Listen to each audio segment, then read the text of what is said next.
Tu es venu faire quoi à l'OM, Aubameyang? Je te pose la question, là, voilà. Là, je te pose la question en direct. Peut-être tu tomberas jamais sur cette vidéo, certainement. Comme toi d'ailleurs, Iliman Ndiaye. Vous êtes venu faire quoi en fait à l'OM?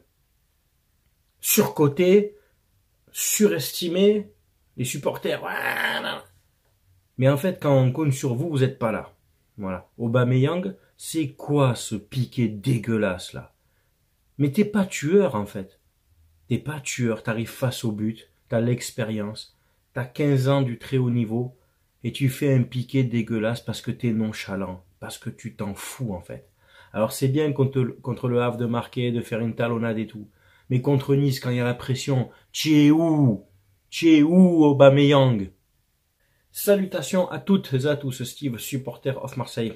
J'espère que vous allez bien. Si tu es nouveau sur ma chaîne, l'ensemble de mes abonnés et moi-même te souhaitons la bienvenue. Ici, on parle foot. On va débriefer, analyser ce match ensemble. OGC Nice, Olympique de Marseille. 9e journée de Ligue 1 Uber Eats. Défaite 1-0 là-bas à Nice. C'est parti. Bon, ça faisait 10 jours que je n'avais pas fait de vidéo. Il ne se passait pas grand-chose. Hein. C'était la trêve internationale, Coupe du Monde de rugby. Je n'ai pas rebondi, je te le dis tout de suite, sur encore une fois une rumeur vente OM, des annonces vente OM depuis 3 ans, fusion, acquisition, et Thibaut Vésirian, et ferme ta gueule. Donc bon, pour l'instant, rien de concret. Si le club est vendu, tant mieux, hein, parce que je pense qu'on arrive aux limites de gestion de McCourt, de l'ère McCourt. On le voit sur le recrutement, sur le mercato. Longoria a fait du bricolage. T'as vendu des Under, t'as vendu des Payet, t'as vendu des Guendouzi. Ben, l'équipe s'est affaiblie, quoi. J'en veux même pas Gattuso, hein. Lui, il arrive avec une équipe où il a choisi aucun joueur. Je trouve que depuis qu'il est là, il y a un peu plus de jeu qu'avec Marcelino. Les joueurs avaient quand même une meilleure condition physique, surtout contre une belle équipe de Nice, avec une belle opposition. Les joueurs avaient quand même une belle condition physique, faut pas leur enlever. Il y avait très peu de déchets défensivement, je trouvais qu'on sortait proprement les ballons. Mais le problème de ce match, c'est que tu es stérile offensivement parce que Aubameyang, parce que Ndiaye, parce que Sarr. Voilà, en fait, ces 3 joueurs-là que certains youtubeurs marseillais, ils se reconnaîtront, hein, les ont encensés, les ont « Ah, on va avoir Aubameyang, nanana. » Bon, écoutez les gars, maintenant, faut arrêter. Faut arrêter, on a le meilleur mercato de Ligue 1. N'importe quoi. Mais vous avez vu, en fait, Ndiaye. Mais vous l'avez vu, il court, il dribble, il percute. Hein. Ah, c'est super, il me fait penser à Ben Madi, pour ceux qui ont connu dans les années 2000. Mais devant le but, ses frappes, là, il a une occasion d'égaliser. Alors il dribble, tac, il est là, il a des feintes. Hein. Par contre, quand il frappe, tu peux enlever les boîtes des chaussures, s'il te plaît, Liman. Parce que quand tu es à 6 mètres des buts et que ça part limite en touche, c'est quand même problématique. Aubameyang, à part son occasion inexistant encore dans le match, il pèse pas sur les défenses. Certains vont me dire, oui, il fait des appels, il pèse, mais il pèse de quoi? Je préfère largement un Brandao de 2010 qu'un Aubameyang de maintenant. Il n'y a même pas photo, quoi. Oui, Sarr se bat. Sarr court, provoque, mais très maladroit aussi. De toute façon, je te mets la compo, hein, voilà, au moins tu vois. Donc, Pau Lopez dans les buts, Lodi, Klose dans les latéraux, Mbemba, Balerdi en défense, Rongier en 6, Unai devant, avec Harit, Ndiaye, Sarr et Aubameyang. Donc c'était un 4-2-3-1 en fait, ouais. C'était plus un 4-2-3-1 qu'un 4-3-3. Et je trouvais qu'on maîtrisait assez bien ce match. D'ailleurs, la possession est de 50-50. Et même quand on a fini à 10, 2 cartons jaunes pour Balerdi, qui quand même avait fait un bon match. Balerdi, beaucoup d'interceptions, beaucoup de récupération de balles, des sorties propres. Et ben c'est 2 fautes, une faute de malice, une autre une faute bête, 2 cartons jaunes ou cartons rouges, c'est bien ce que j'ai dit. Ben là, c'est voilà. Et puis derrière, on prend le but sur le coup franc. C'est la double peine, quoi. Hein. Carton rouge, but. Ben, après, mais les joueurs n'ont pas baissé les bras. Hein. Les joueurs n'ont pas baissé les bras. Bon, Harit a été remplacé par Kondogbia et Aubameyang Fantomas est sorti pour Meïté pour jouer en défense, pour avoir sa défense stable. Il n'y a pas de problème. Pau Lopez est sorti sur blessure et c'est Blanco qui l'a remplacé, qui n'a pas eu grand chose à faire, le pauvre, à part sur le but, la tête, le centre, le coup franc est bien tiré, la tête est nickel. Nous, on ne sait pas profiter des occasions. En première mi-temps, dès qu'on arrive dans les 20-25 derniers mètres, on tergiverse, on ne se trouve pas, on dirait qu'il n'y a pas d'automatisme, on a peur de louper la passe. On dribble, on percute, on lève pas la tête. Dédicace à toi, Ndiaye. Ou c'est trop long, les transitions sont trop longues, tu vois. Verretou remplacer Unai, parce qu'Unai c'est bien sympa aussi.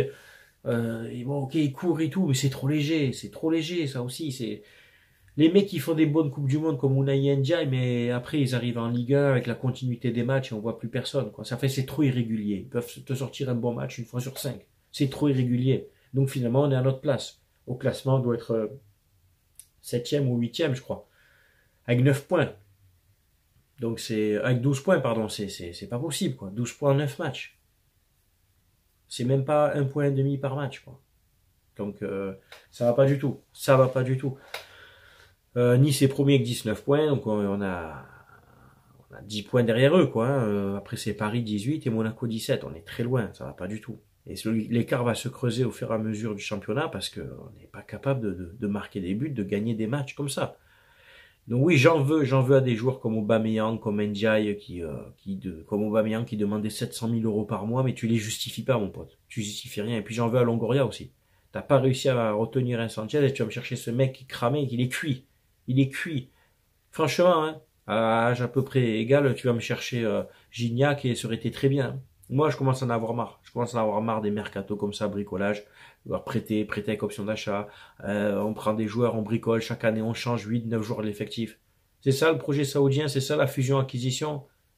Non, parce que moi, quand j'avais discuté avec l'autre, là, Vézirien, il y a 1 an et demi, en privé, lui et moi, il me disait, pour Lirola, pour Gerson, c'était les Saoudiens qui avaient payé les transferts. Et j'ai les conversations. Ah ouais, ils ont payé, mais ferme un peu ta bouche, quoi. Ils ont rien payé du tout.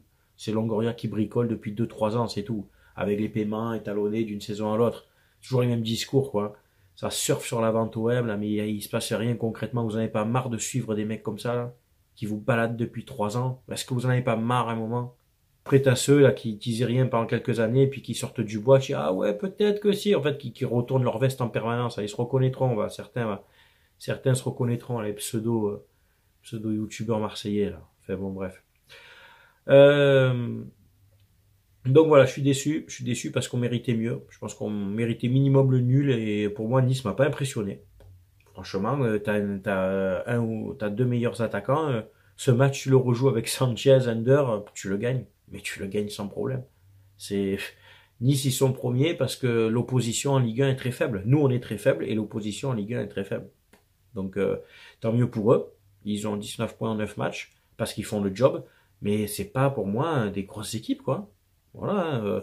Ok, ils ont battu Paris, un Paris balle en ballant cette année, un Paris malade. Ils ont tapé Monaco qui n'est pas exceptionnel non plus. On n'est pas bon. Je reconnais qu'on n'est pas bon. Nous, attention, je dis pas que ces équipes sont forcément, elles nous gagnent, donc elles ont quelque chose de plus. Mais elles sont pas impressionnantes. Nous, on est vraiment dégueulasse. C'est surtout qu'on est dégueulasse parce que ce soit Monaco, Nice, il n'y a rien d'impressionnant, quoi. Voilà. Ils sont, bon, tant mieux, ils sont devant nous, tant mieux pour eux. Mais voilà, quoi. C'est surtout nous, on sait pas gagner les matchs. On sait pas gagner des matchs parce que parce que bricolage, voilà, c'est toujours le même problème. Mercato, tu recommences de zéro, t'as pas d'automatisme. Alors défensivement, c'est à peu près la même défense depuis 2, 3 saisons, enfin, c'est à peu près régulier, mais devant, ça change tout le temps, quoi. Voilà. Donc, tu as sur mon avis sur ce match. Je suis déçu de la qualité des joueurs offensifs de l'Olympique de Marseille. J'en veux pas à Gattuso, il a fait ce qu'il a pu. Il fait avec ce qu'il a. Voilà. Il fait avec ce qu'on lui a imposé, en fait. Voilà. Merci Marcelino aussi. C'est tout pour ce débrief. J'ai rien à dire de plus. Tout pour moi, j'ai dit ce que je pensais. Mais c'est bien entendu à vous de commenter, de donner votre avis, que tu sois supporter de l'OM ou d'une autre équipe. C'est qu'on respecte toujours les avis de chacun. Si bien entendu ton avis est respectueux en commentaire. J'en profite avant la fin du mois jusqu'au 31 octobre sur le site partenaire mayogo.co, pas .com, parce que certains me demandent encore en privé, écoutez les vidéos s'il vous plaît, mayogo.co, C-O. Vous aurez 25% de réduction sur toute la gamme OM. Donc, maillot récent comme celui-ci, maillot vintage, rétro comme celui-là, homme, femme, enfant, maillot, survêt, en fait tous les produits OM sur mayogo.co, moins 25% avec le code SOM25. SOM25 jusqu'au 31 octobre. Et toujours 5% de ton panier est reversé. Et moi, je donne aux 2 associations avec qui je collabore, les Petites Sœurs des Pauvres et Sourire à la vie. Voilà. C'est tout pour cette vidéo. Merci de l'avoir suivi. C'était Steve, supporter of Marseille. Passez quand même un très bon dimanche. À très bientôt. Ciao, ciao tout le monde.